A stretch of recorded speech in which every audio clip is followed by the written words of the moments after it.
your behaviors, you start observing your behavior, you start observing your nature, you start observing your thoughts. Respect किसी को सिर्फ इसलिए नहीं मिलनी चाहिए क्योंकि वो बड़ा है। ये जो डिफरेंस है ना हमारे दिमाग में खुद हम जो जनरेट करते हैं, ऐसा ये डिफरेंस हमने खुद बनाया हुआ है और इस डिफरेंस से हम खुद निजात पा सकते हैं। आजकल यंगर जनरेशन काफी स्मार्ट हो गई है। We are no more aware of our surroundings, we are no more aware of how to deal with whatever is happening outside that phone और outside that technology. Just because आप बड़े हैं इसका मतलब ये नहीं है कि आपको रिस्पेक्ट मिलनी चाहिए। Start being aware with yourself, start being aware of who you are.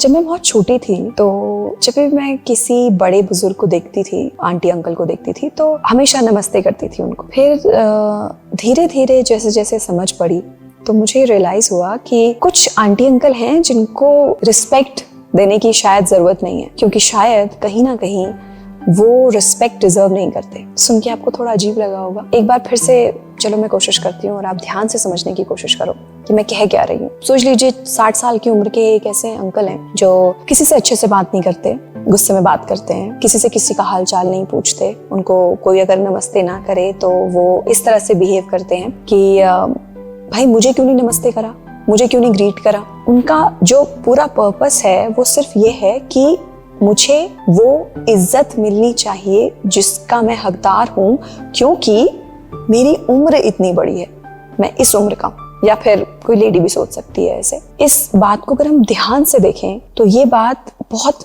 Basic level पे गलत है। रिस्पेक्ट किसी को सिर्फ इसलिए नहीं मिलनी चाहिए क्योंकि वो बड़ा है। बड़े होने के लिए ठीक है, आपको बड़े हैं, आपसे इवेंचुअली और इमीडिएटली ये एक्सपेक्ट किया जाता है कि आपके पास एक्सपीरियंस ज़्यादा है। आई थिंक ये ग्रीटिंग का कल्चर भी इसीलिए आया हुआ कि अगर कोई इंसान बड़ा है तो उसको एक्सपीरियंस ज़्यादा है, वो ज़्यादा सिखा सकता है, वो अच्छे से जिंदगी को जी चुका है, तो अपने एक्सपीरियंसेस से वो कुछ ऐसी चीजें यंगर जनरेशन को सिखा सकता है जो शायद यंगर जनरेशन अपने टाइम पे बाद में सीखेगी, तो वो पहले सीख सकती है अगर किसी बड़े इंसान के समकक्ष रहे, उनकी कंपनी में रहे। लेकिन ये बात उन सब सीनियर सिटीजन के लिए है कि जिनको लगता है सिर्फ बड़े होने से उनको रिस्पेक्ट वो डिजर्व करते हैं, और जो गुस्सा हो जाते हैं जब उनको उस तरीके से रिस्पेक्ट नहीं मिलती। जैसे आप बहुत सारे इंसिडेंट्स देखते होंगे कि बहुत सारी रील्स भी इस तरह से चलती हैं कि कोई सीनियर सिटीजन है जो एरोप्लेन में जा रहे हैं, उनको लगता है कि किसी छोटे इंसान को या किसी कम उम्र के इंसान को आप बोल सकते हो कि हाँ ये वाली सीट मुझे चाहिए, आप मुझे ये वाली सीट दे दो और मेरी सीट पे आके बैठ जाओ। जस्ट बिकॉज आप बड़े हैं इसका मतलब ये नहीं है कि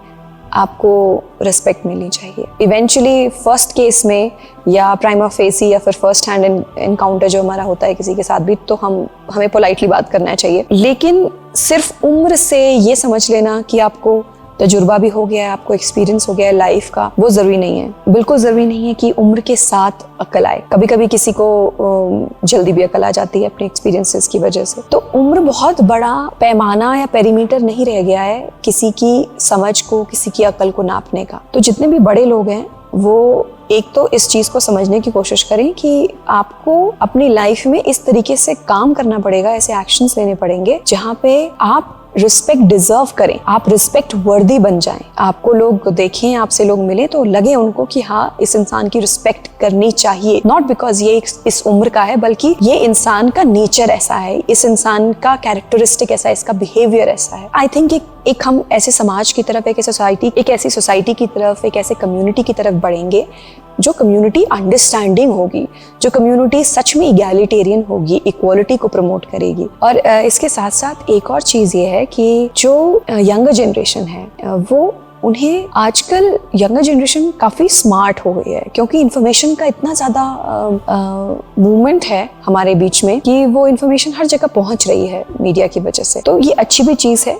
लेकिन इसमें क्या होता है कि जो छोटे लोग हैं, जैसे कुछ चीज़ें ऐसी होती हैं कि घर में अगर कोई बड़ा बुजुर्ग आता है तो जो यंगर जनरेशन है वो बिना उनको एक्नॉलेज करे फ़ोन में लगे हुए कमरे से निकल जाते हैं कि हाँ चलो आप आ गए हो, ठीक है आप बैठो। लेकिन you not sort of giving an attention in a way that the person has come to your house, है ना, the person is known to you. तो instead of saying just namaste or hello, whatever you want to say, वो बोलने की बजाय you didn't even acknowledge that person is there. You just knew that okay ये कोई आया है तो आप कमरे से निकल के चले जाते हैं। तो इससे क्या होता है ना, ये टेक्नोलॉजी वाला बिहेवियर है कि हमारे हाथ में टेक्नोलॉजी आते ही वो टेक्नोलॉजी हमको इतना ज्यादा ग्रिप कर लेती है अपने अंदर, इतना ज्यादा अब्सॉर्ब कर लेती है that we are no more aware of our surroundings, we are no more aware of how to deal with whatever is happening outside that phone और आउटसाइड दैट टेक्नोलॉजी। तो I think it work both ways. सारी generation को आपस में एक cordial relationship बनाना ही पड़ेगा। ये कोई ऑप्शन नहीं है कि हाँ I can do without it,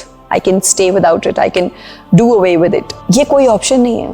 अगर एक समाज आपको ऐसा चाहिए जिसमें सब चीजें बेहतर हो, सब चीजें सहज हो, परेशानियां हमेशा रहेंगी, परेशानियां कभी जाने वाली नहीं है, ये हटेंगी तो कुछ और परेशानियां आएंगी, लेकिन परेशानियां भी क्वालिटी की होना। ऐसा नहीं होना चाहिए कि एवं बस फालतू परेशानी आ गई है। फॉर एग्जाम्पल, आप जंगल जाने का प्लान कर रहे हो रात में, आपने सोचा यार मैं नंगे पैर जाता हूँ, मजा आएगा, एडवेंचर होगा। अब ये वाली परेशानी आपने इन्वाइट करी अपनी लाइफ में, ये फालतू परेशानी है, क्योंकि जंगल आप जा रहे हो, कांटे वांटे हो सकते हैं, कुछ भी हो सकता है, नंगे पैर जा रहे हो तो चुभ सकता है, पैरों में चोट आ सकती है। इस परेशानी को हम अवॉइड कर सकते हैं।